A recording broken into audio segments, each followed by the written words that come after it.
Welcome to the Leading Life Podcast, the place where leadership meets real life. Here is where we talk about leading with intention, living with clarity, and getting better results for the people we serve every single day. If you're ready to grow, you're in the right place.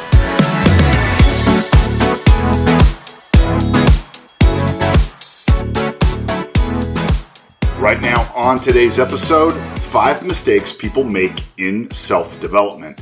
Hi, I'm Andy Zook. I'm your host of the Leading Life Podcast, which is about leading your life with intention, clarity, and courage. I created this podcast because I wanted something to help leaders lead their people better with excellence and help all of us lead our lives, because this is our life and nobody else is coming to lead it for us. Each episode is designed to give you real-world perspective and practical tools to help you show up as your best self at work, at home, and inside your own mind. So, no fluff here, no empty motivation, just truth you can actually use. And today, we're talking about something simple, but incredibly important. These are 5 mistakes that I see people often miss when they're thinking about improving their lives. Just truths here that quietly determine whether a life becomes peaceful and meaningful or stays stuck in frustration. So why this matters to you is that most people genuinely want to lead and live a better life. Pretty obvious. All of us want more peace, stronger relationships, better health, and that deeper purpose that we're all seeking. But along the way, we get stuck. And it's not because we're lazy. It's not because we're incapable. It's because we're chasing the wrong levers. And we're told self-improvement is about grinding harder and learning new skills and learning more every day, achieving this and that, proving yourself over and over. But in real life, change is usually quieter than that. So today, let's reset that compass. The first thing I want you to know is real change is emotional. It's not informational. We live in the age of information. There's unlimited books at our fingertips, podcasts, courses. There's advice everywhere, YouTube videos, and yet people are still struggling. Why is that? Well, most struggle because lasting change doesn't begin in the mind. It begins in the emotional system. People change when they feel safe. They believe they're worthy. They calm their stress response and they stop living in constant defense. You know exactly what to do and still not do it if something inside feels unsettling. So improvement isn't always about learning more. Sometimes it's about healing first. One of the most powerful quotes I have ever heard in my life comes from Carl Jung. Until you make the unconscious conscious, it will direct your life and you will call it fate. And I love out there these people who criticize those who seek how to better understand themselves or go through necessary therapy. Because those people are failing to see that's where change happens. Otherwise, you continue on a generational path doomed to repeat the trauma over and over. The first thing that I really want to get across to you is making that change starts with you healing. Real change is emotional, not informational. The second thing I want to talk about is consistency quietly beats intensity. Humans love dramatic starts, right? Oh, it's a new week, it's Monday, we're going to go big, or new year, new me, or I'm all in. But intensity can easily burn out where consistency transforms. Real change looks boring. It's you getting better at your job. It's you getting better at a craft. It's you getting better at a skill so you can lead in that area. Or you trying to lose weight and going for the run or the walk that you need to do every day. Or getting into the gym and lifting weights. It's choosing patience again. It's choosing the small right things. Not some big flashy move, nothing viral, just repetition. And repetition is powerful because it rewires identity. Remember this, small actions repeated long enough will help you build a completely different life. You know, I just left my job after 30 years and took early retirement. And I'll be honest with you, I had an incredible career. I had an incredible ride. The company was very good to me. And I worked hard in response. I didn't become the CEO, but I was offered a lot of opportunities along the way, which I took. But I will tell you, most of all, I stayed in the lane as a store manager where I could deliver my best and develop the next set of talent. It wasn't the highest position in the company, but but slow and steady, for me, won the race. Because if you work at something and you stay consistent, you will become excellent at what you do. You will become somebody respected for that work. You will become reliable in a whole new way. There's nothing wrong with staying steady and consistent. We are constantly taught that, you got to do this to get to the next position, or you got to do this to get here, and you got to make more money and hustle and hustle. Yeah, you do. There's nothing wrong with that. If you stay consistent, you'll get to where you want to be. And after leading people for 35 something years in different companies, I will tell you that staying consistent got me better and better and better at it. The next thing I want you to know is relationships are the real scoreboard.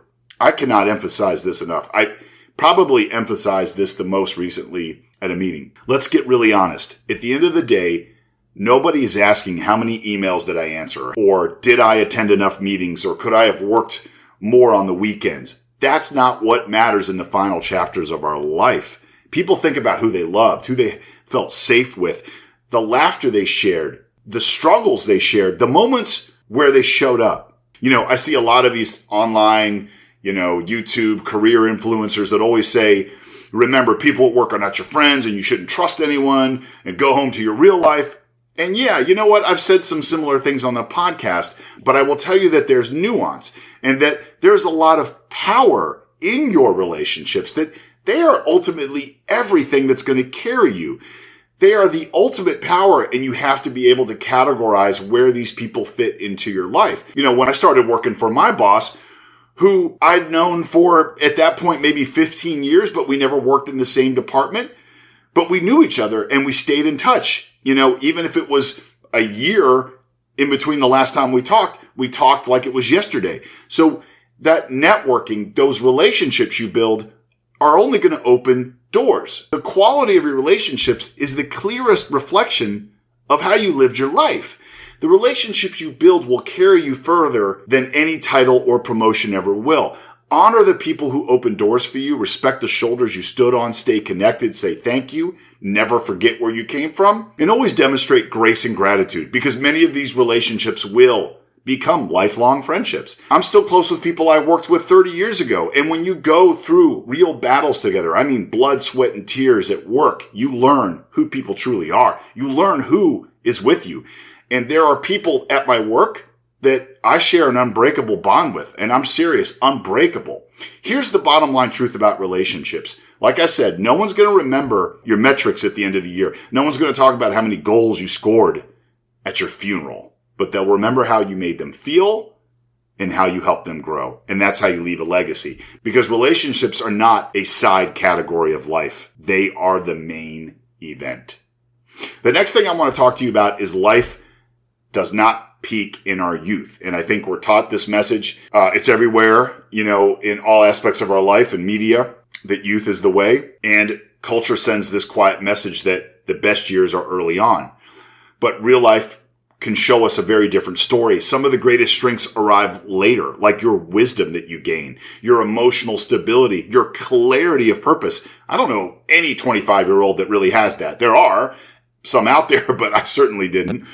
And then lastly, your courage to live honestly. So for many people, the most meaningful chapter begins the moment they stop trying to prove themselves and they start choosing who they truly want to be. So if you've ever felt like time is running out, this is your reminder. Some of the best parts of your life haven't even happened, haven't even started. I remember turning 40 and thinking half my life was over, and I even sought out some therapy to help me through the struggle.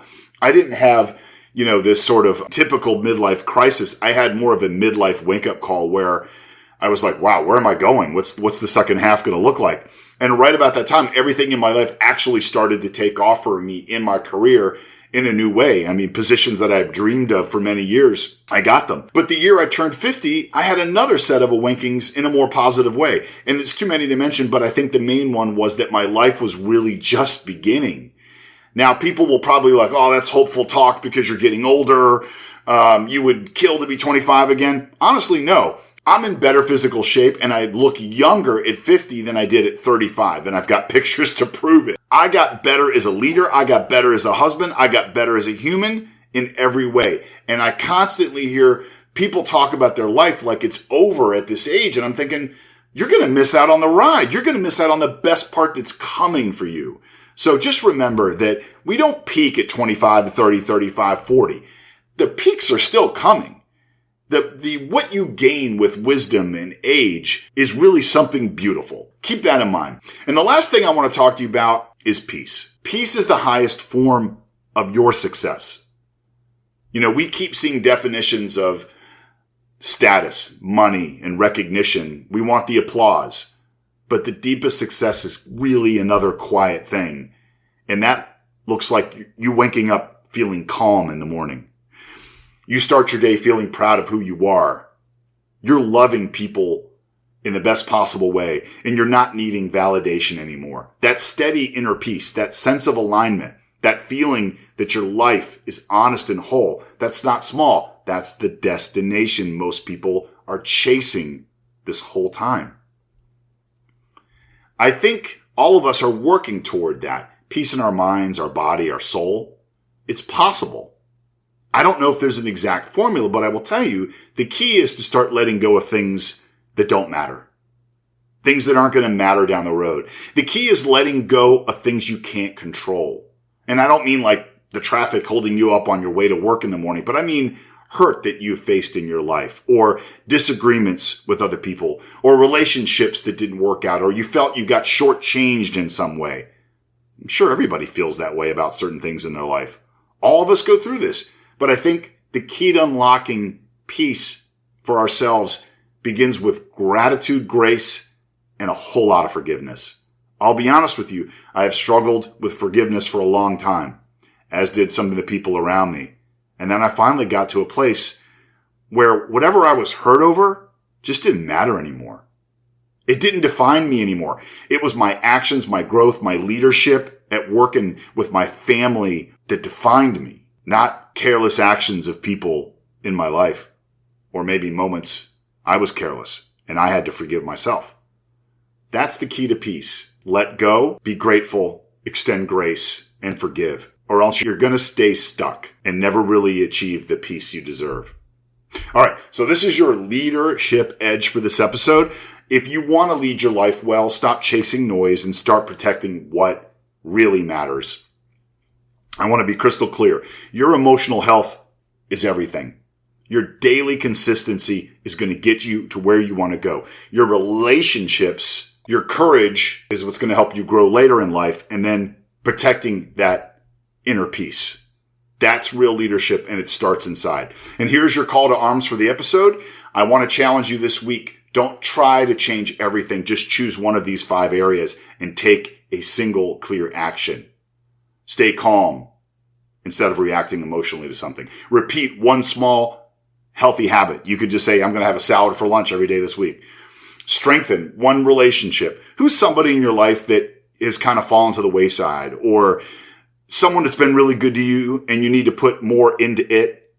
Strengthen that relationship. Trust me, you're going to thank me. And then step boldly into your age. Remember that there are seasons of life, and it's only going to get better. And then lastly, protect your peace. One small action, clear direction, real change. That's how a better life is built. Thank you for spending time with me today on the Leading Life Podcast. That is my episode. If you like what you are hearing, please leave me a rating and review, and then hit subscribe so you don't miss another episode. I want you to go out and lead your best life. I want you to go out and be the best leader for your people. But most importantly, I want you to go out today and be the hero in somebody's story. Remember how awesome you are. And if you unlock these 5 things, you're going to do amazing. I'll talk to you on the next episode. I'm Andy Zook. This is the Leading Life Podcast. Take care. Lead on. Bye.